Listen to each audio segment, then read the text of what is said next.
ரிஷபத்திற்கு அதிர்ஷ்டம் தரக்கூடிய முதல் கிரகம் ராசிநாதன் சுக்கிரன். அடுத்தபடியாக ரொம்ப பெக்யூலியரா ரிஷபத்துக்கு அதிர்ஷ்டம் தரக்கூடிய கிரகம் வந்து சனி. ரிஷபத்திற்கு சனி வந்து அவ்வளவு நன்மைகளை செய்யும். சனி கொடுக்கக்கூடியது மெயினா என்னன்னு பார்த்தோம்னா செல்வாக்கு. சுக்கிரன் இவங்களுக்கு என்னெல்லாம் கொடுப்பார் அப்படின்னா நல்ல ஒரு வாழ்க்கை தரத்தை கொடுக்கும். ஆன்மீக டாக்ஸ் நேயர்கள் அனைவருக்கும் வணக்கம். இன்னைக்கு நம்மளோட சுபாஷ் பாலகிருஷ்ணன் சார் தான் இணைஞ்சிருக்காரு.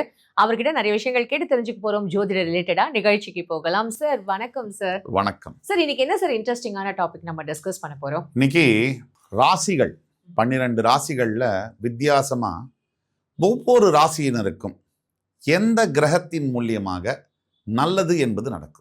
ஒவ்வொரு ராசியினருக்கும் எந்த கிரகம் கை கொடுக்கும். பிறப்பு ஜாதகத்தில் வித்தியாசம் அல்லாத பட்சத்துல பொதுவாக ஒவ்வொரு ராசியினருக்கும் எந்த கிரகங்கள் ரொம்ப அருமையா கை கொடுக்கும், அந்த டாப் 3 பிளானட்ஸ், முதல் 3 கிரகங்கள், அந்த கிரகங்கள் என்ன செய்வாங்க அப்படிங்கிறதையும் ஸ்பெசிஃபிக்கா பார்க்கறது அப்படிங்கிறது நம்மளுடைய நோக்கம். Super sir. சார் இப்போ அந்த பிளானட் மட்டும் நான் டெய்லியும் வந்து ரொம்ப ஸ்பெஷலா கும்பிட்டா எனக்கு உண்மையாவே ரொம்ப நல்லது நடக்குமா? மிகப்பெரிய நல்லது. அருமையான கேள்வி. மிகப்பெரிய நல்லது. வாழ்க்கை மாற்றங்கள் நடக்கும். அதே மாதிரி வெறுமன ஜோதிட பத்தியே பேசிட்டு இருக்கோம்.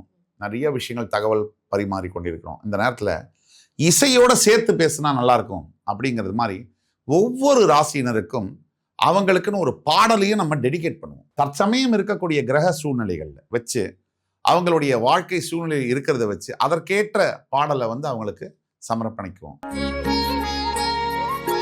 சார், ரிஷப ராசிக்கு அதிர்ஷ்டம் தரக்கூடிய 3 கிரகங்கள். ரிஷபம் வந்து ஃபர்ஸ்ட் ஆஃப் ஆல் எல்லாரையுமே அட்ராக்ட் பண்ணக்கூடிய ராசி. எல்லாரையும் ஈர்த்து எல்லாரையும் தன்வசப்படுத்தக்கூடிய சக்தி உள்ள ராசி. ரிஷபத்திற்கு அதிர்ஷ்டம் தரக்கூடிய முதல் கிரகம் ராசிநாதன் சுக்கிரன். எல்லா கிரகத்துக்கும் அப்படிதான் வரும். ராசிநாதன் சுக்கிரன் ரொம்ப முக்கியம். அடுத்தபடியாக ரொம்ப பெக்யூலியரா ரிஷபத்துக்கு அதிர்ஷ்டம் தரக்கூடிய கிரகம் வந்து சனி. சனி கொடுப்பார், எவர் தடுப்பார். இதுல வந்து நம்ம ஊர்லயே நிறைய பேர் பேட்டன் ரைட்ஸ் வாங்கி வச்சிருக்காங்க இந்த சொல்றதுக்கு. ஆனா பாத்தீங்கன்னு சொன்னா சனி எல்லாருக்குமே கொடுப்பார். இது வந்து ரொம்ப முக்கியமானது. சனி எல்லாருக்குமே கொடுப்பார். எவன் நல்லவனோ அவனுக்கு கொடுப்பார், எவன் கெட்டவனோ அவனுக்கு கெடுப்பார். அதான் சனியோட வேலை. ஏன்னா மனிதனால தண்டிக்கப்பட இப்ப நாம ஒருத்தருக்கு துரோகம் பண்றோம், தப்பு இழைக்கிறோம், அவங்களுக்கு சக்தி இல்லை நம்மளை எதிர்க்கிறதுக்கோ. அப்போ அவனை யார் பண்ணுறது? அந்த நியாயத்தை யார் கொடுப்பான்? கடவுள் தான் கொடுப்பான். நம்ம வந்து நம்மளை விட எளியவனை நம்ம அடிக்கும் போது நம்மளை விட வலியவன் நம்மளை அடிப்பான். இது ஒரு ஈக்குவேஷன் மாதிரி, இது மேத்தமேட்டிக். அது மாதிரி ரிஷபத்திற்கு சனி வந்து அவ்வளோ நன்மைகளை செய்யப்படுகிறார் வாழ்க்கை முழுக்க.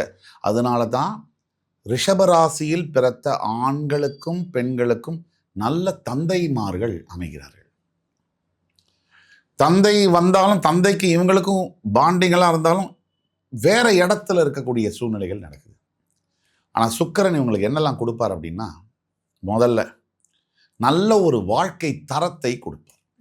அதாவது கொரோனா வந்துருச்சு, பெரிய கோடீஸ்வரன் கூட அடுத்த வேளை சாப்பாட்டுக்கு லாட்டரி அடிச்சதெல்லாம் நம்ம பார்த்தோம். ஏழை வந்து நல்ல ஜாலியாக சாப்பிட்டு 3 வேளை புளியோதரை தயிர் சாதம்லாம் சாப்பிட்டு ஜம்முன்னு தூங்குனதையும் பார்த்தோம். அப்போ அங்கே காசு வந்து வேலையெல்லாம் போச்சு.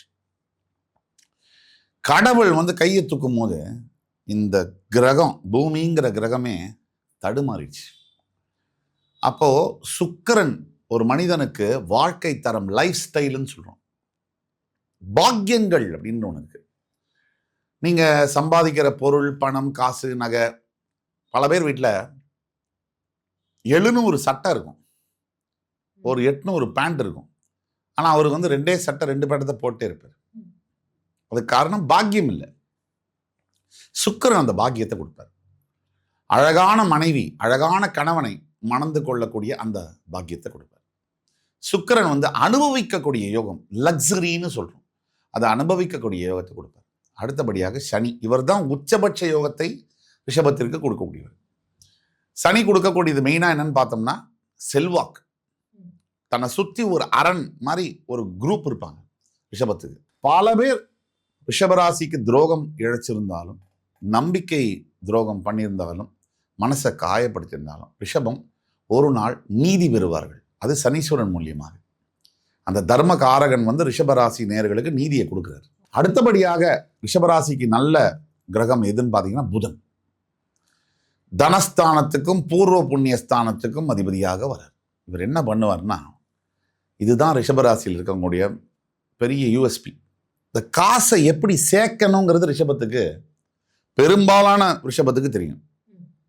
பொறுப்பாக இருந்து 50 பைசா சம்பாதிச்சா அதில் 15 பைசா சேர்த்து வச்சு ஒரு 25 பைசா செலவு பண்ணி இன்னொரு 15 பைசா டேஞ்சருக்கு வச்சு இதெல்லாம் பண்ணுவாங்க. விதிவிலக்குகள் ரிஷபத்திலும் உண்டு. பெரும்பாலானவர்கள் இது மாதிரி இருப்பாங்க. நிதானமாக செயல்படுவாங்க. பேசும்போது ரிஷபராசிக்கு வந்து கம்யூனிகேஷன் வந்து அப்படி வரும். பெரிய கவிஞர்கள், மிகப்பெரிய பேச்சாளர்கள், மிகப்பெரிய பட்டிமன்ற பேச்சாளர்கள், இவங்கெல்லாம் ரிஷபத்தில் இருப்பாங்க. அந்த மக்களை கவரக்கூடியதும் இருக்கும். வாக்குஸ்தானத்தில் புதன், அதனால இருப்பாங்க. அதே மாதிரி குடும்பத்தை சமாளிக்கிறதுலையும் இவங்க சூப்பராக இருப்பாங்க. அதனால இந்த 3 கிரகங்கள் இவங்களுக்கு இந்தந்த மாதிரி யோகங்களை செய்து ரிஷபத்தை வாழ்க்கை முழுக்க கூட இருந்து வழி நடத்துறாங்க. சார், ரிஷபத்துக்கு இப்போ சிச்சுவேஷன் சாங் அப்படின்னா, ரிஷபத்துக்கு கண்டிப்பா இப்ப சிச்சுவேஷன் சாங் சொல்லிதான் ஆகணும்.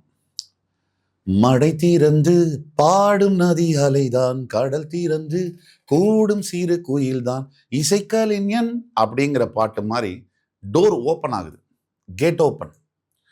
பல ரிஷபராசி அன்பர்களுக்கு வந்து நல்ல லைஃப்ல வந்து புது ஆப்பர்ச்சுனிட்டிஸு, புதிய ரிலேஷன்ஷிப்ஸு, புதிய வாய்ப்புகள், இப்படி வந்து ரிஷபத்துக்கு வந்து இதனால் வருங்க என்னடா இது வாழ்க்கை அப்படின்னு இருந்தவங்களுக்கு ஒரு புதிய முயற்சிகள், புதிய எண்ணங்கள், புதிய புத்துணர்ச்சி இதெல்லாம் பிறந்து லைஃப்ல வந்து அடுத்தது பார் நான் எப்படி வரேன் பார் அப்படின்னு வாழ்க்கையில வந்து யார் யார் அவமானப்படுத்தினவங்களுக்கு சவால் விடுற அளவில் ரிஷபத்துக்கு வந்து அடிச்சு துவம்சம் பண்ணுது. சார் 3 கிரகங்கள் மட்டும் தானே சார் நம்ம பேசணும். அப்போ மற்ற கிரகங்களோட ரோல்லாம் என்ன சார்? அதாவது நம்மளோட கேள்வி என்னென்ன தலைப்பில் டாப் 3 பிளானட்ஸ், ஒரு ராசிக்கும் நல்லது செய்யக்கூடிய கிரகங்கள் 3. மற்ற கிரகங்கள்லாம் கெட்டது செய்யுமானா, ஏதாவது ஒரு சந்தர்ப்பத்தில் ஏதாவது ஒரு கிரகம் அந்த பேலன்ஸ், இயற்கைக்கு நல்லதும் கெட்டதும் சேர்ந்தே தான் இருக்கும், அதை கொடுத்து தான் ஆகணும். அது வந்து கெட்டது செய்யறதா அர்த்தம் இல்லை. ஒரு எடுத்துக்காட்டுக்கு ராகு கேது பற்றி நம்ம பேசல. நிழல் கிரகங்கள், சாயா கிரகங்கள், அது எந்தெந்த ராசிக்கும் கூட நல்லதும் கெட்டதும் மாறி மாறி செய்வாங்க. ஸ்டாண்டர்ட் கிடையாது, இப்படிதான் பண்ணுவாங்கன்னு சொல்ல முடியாது.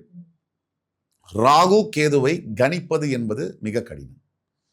அதே மாதிரி நம்ம மிச்ச எல்லா கிரகத்தை பற்றியும் பேசியிருக்கோம். புஜாதிபர்கள், அதாவது சுக்கிரன், சனி, குரு, செவ்வாய், புதன் 5 பேரை பற்றியும் பேசியிருக்கோம். சூரிய சந்திரர்களை பற்றியும் கூட பேசியிருக்கோம். ராகு கேதுவை தான் நம்ம பேசல. ராகு கேதுவை பற்றி யாருமே பேச முடியாது. ஷேடோ பிளானட்ஸ், எந்த இடத்துல ஒவ்வொரு ஜாதகத்தில் இருந்து என்ன செய்வாங்க. இப்போ நம்ம 7 கிரகங்களை பற்றி பேசணும். உண்மையில் சொல்ல போனால் ராகு கேதுவுடைய எஃபெக்ட் தான் இந்த 7 கிரகங்களோட அதிகமாக இருக்கும். ஏன்னா இந்த 2 கிரகங்கள் பவர்ஃபுல்லான கிரகங்கள், பெரிய யோகங்களை தரக்கூடிய கிரகங்கள். உங்களுடைய கர்மா கொஞ்சம் நல்லா இருக்கு, நீங்க ஒழுக்கமா இருக்கீங்கன்னு சொன்னா உங்களுக்கு மிகப்பெரிய யோகங்களை தரக்கூடிய ராகு கேது கிரகங்கள். அதனால குஜாதிபர்களை விட, சூரிய சந்திரர்களை விட ராகு கேதுக்கள் ஒரு மனிதனுடைய ஜாதகத்தில் எப்படி பிறப்பு ஜாதகத்தில் இருக்காங்க அப்படிங்கிறத கணிச்சு தான் அதை சொல்லணும். அதுக்கே வந்து கஷ்டம்.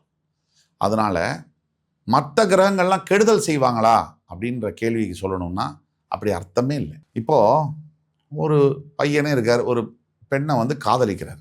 கடவுள் வந்து என்ன பண்ணணும்? இப்போ கடவுள் நேரில் வந்துட்டார். என்னப்பா, உனக்கு 2 ஆப்ஷன் தரேன், கல்யாணம் பண்ணுறியா இல்லை வேண்டாமா அப்படின்னு கேட்குறாரு.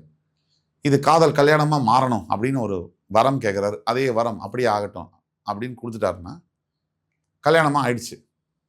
2 வருஷத்துல இந்த பையன் சொக்கா கிழிச்சிட்டு சுற்றுறான் அப்படின்னா இப்போ கடவுள் அவனுக்கு செஞ்சது நல்லதா கெட்டதா? அப்போது மனிதனுடைய வாழ்க்கையில் நம்ம பின்னாடி பார்த்து தான் இப்போ நடக்கிறது கரெக்டாக தப்பான்னு சொல்ல முடியும். இப்போ நடக்கிறத வச்சு தான் அடுத்து நடக்க போகிறது கரெக்டாக தப்பான்னு சொல்ல முடியும். முன்னாடி பார்த்து சொல்ல முடியாது. Always looking backward we can connect the dots அப்படின்னு சொல்கிறோம். அந்த வகையில் இன்னைக்கு நமக்கு நல்லதுன்னு நம்ம நினைக்கிறோம் இல்லையா, அதுதான் நமக்கு மிகப்பெரிய கெடுதலாக இருக்கலாம் நாளைக்கு. இன்னைக்கு நம்ம எதை கெட்டதுன்னு நினைக்கிறோமோ நம்புகிறோமோ அது நாளைக்கு மிகப்பெரிய நல்லதாக இருக்கலாம். அதனால் அந்த புத்தி நமக்கு, ஞானம் நமக்கு கிடையாது. கடவுளுக்கு தான் தெரியும் நமக்கு உண்மையிலேயே எது நல்லது, உண்மையிலேயே எது கெட்டது. இதை வச்சு தான் குழப்பிக்கிறோம். இந்த கிரகம் கெட்டது செய்யுமா நல்லது செய்யுமான்னு குழப்பிக்கிறோம். மக்களிடையே ஜோதிடத்தை பற்றின புரிதல், பல நபர்கள் வந்து ஜோதிடம் இல்லை, பொய், கடவுள் இல்லை, மறுப்பாளர்கள் இருக்காங்க. யாரையும் நம்ம தனிப்பட்ட அவங்க நம்பிக்கையில தலையிடுறதுக்கு நமக்கு உரிமை கிடையாது. நமக்குன்னு சில கேள்விகள் இருக்குல்ல, நியாயமான கேள்விகளை கேட்டுதானே ஆகணும். இப்போ இத்தனை ராசிகளை பற்றி பேசணும், கிரகங்களை பற்றி பேசணும். ஜோதிடம் பொய் அப்படின்னா 7 நாட்கள் வாரத்தில் கிரகங்களோட பேர் தான் வச்சுருக்கோம். 12 மாதங்கள் 12 ராசிகள்லேருந்து வந்தது. தமிழ்னு சொல்கிறோம். தமிழ் கேலண்டரில் 27 நாட்கள் தான் இருக்குது. 27 நட்சத்திரங்கள்லேருந்து வந்து இப்போ நமக்கு ஜோதிடத்து மேலே நம்பிக்கை இல்லைன்னா, இன்னைக்கு செவ்வாய்க்கிழமைன்னு இப்படி சொல்லிட்டு ஜோதிடத்தை நம்பலைன்னா ரெண்டும் வேற வேறையாச்சு. Double standard. அப்போ ஜோதிடம் பிடிச்சதோ பிடிக்கலையோ நம்மளையோ உலகம் முழுக்க நான் சொல்கிறேன், நீங்கள் ஜோதிடத்தை தான் ஃபாலோ பண்ணுறீங்க. உங்களுக்கு தெரியாமே ஃபாலோ பண்ணுறீங்க. அடுத்தபடியாக கடவுள் நம்பிக்கை மறுப்பாளர்கள் இருக்காங்க. யாரையும் காயப்படுத்தணுங்கிறது நம்ம நோக்கம் இல்லை, மரியாதை இல்லாமல் பேச வேண்டிய அவசியம் இல்லை. பட் எனக்கு உள்ள சந்தேகத்தை நம்ம கேட்போம். நம்ம காமாட்சி அம்பாள் சிலை இருக்கு, கர்ப்பகிரகத்தில் இருக்கா, அவளுக்கு மாலை போடுறோம், அபிஷேகம் பண்ணுறோம், மாலை போடுறோம். கல்லுக்கு போய் மாலை போடுறீங்களே, இது ஒரு பகுத்தறிவா அப்படின்னு கேட்கக்கூடிய பல அறிவானந்த சிந்தனையாளர்கள் இருக்கக்கூடிய இந்த பூமியில் இறந்து போன தலைவரோட சிலைக்கு மாலை போடுறோம். அப்போ அந்த அவர் தலைவர் வந்து மோந்து பார்க்குறாரா, ரோஜா பூவா சாமந்தி பூவான்னு? இது எந்த பகுத்தறிவு? ஒரு சமாதி மேலே டைல்ஸு ஓட்டிருக்கு, கிரானைட்டு. 30 வருஷம் 10 வருஷம் 40 வருஷத்துக்கு மேலே அந்த பூ அலங்காரம் பண்ணுறோம். அந்த டைல்ஸ் அதை பார்க்குதா? அது பூங்கிறது முகர்றதுக்கு. அப்போ இறந்து போன டைல்ஸில் போய் வெயில் படுற இடத்துல போய் பூவை வைக்கிறீங்களே, இது என்னது? இது ஒன்று பர்ஃப்யூம் தயாரிக்கணும், அதில் ஒரு பகுத்தறிவு இருக்குது, அனுபவிக்கிறதுக்கு வாசனை திரவியம் போட்டுக்கிறீங்க. இல்லை பூ வச்சு மருந்து தயாரிக்கிறீங்க, அதில் ஒரு அர்த்தம் இருக்குது. இறந்து போன சிலைக்கு போடுறீங்களே, இது என்ன? இது பகுத்தறிவு. அப்போ அங்கே ஒரு பகுத்தறிவு, இங்கே ஒரு பகுத்தறிவு. மாற்றிப்போம் சார். மாற்றிப்போம் இல்லை மாற்றிக்கணும். இல்ல சார், எங்களுக்கு ஏத்த மாதிரி நாங்க மாத்திப்போம். அது இப்போ மாற்றிக்க, அது இது மக்களுக்கு தெரிஞ்சா போகணும், அவ்வளோதான். தவிர அதுக்கு உண்டான விடையும் கிடைச்சிருச்சு. ஸோ அதனால் வந்து நம்ம என்ன சொல்கிறோம்னா, கிரகங்கள் ஒரு மனிதனுடைய வாழ்க்கையில் எந்த அளவுக்கு ஆதிக்கம் செலுத்துகிறார்கள் அப்படிங்கிறத நம்ம புரிஞ்சுக்கணும். இது 7.5 சனி அஷ்டம சனி இருக்க ராசிக்காரர்கள்ட்ட கேட்டாலே சொல்லுவாங்க, இது வரைக்கும் லைஃப் நல்லா போயிட்டு இருந்துச்சு, காரண காரியமே இல்லாமல் பிரச்சனைகளை சந்திக்கிறோம். அதுக்கு காரணம் உழைப்பு இருக்கு, அதே மனிதன் அதே புத்தி இருந்தும் கிரகங்களுடைய ஆதிக்கம். ஒன்னே ஒண்ணு, எதுவா இருந்தாலும் முதல்ல அந்த கடவுள்கிட்ட விட்டுட்டு நீங்க வந்து உங்களோட வேலையை மட்டும் செய்யுங்க, பலனை எதிர்பார்க்காதே. அதான் அப்படின்றது மட்டும் நாங்க புரிஞ்சுக்கிறோம். நன்றி சார். நன்றி, வணக்கம்.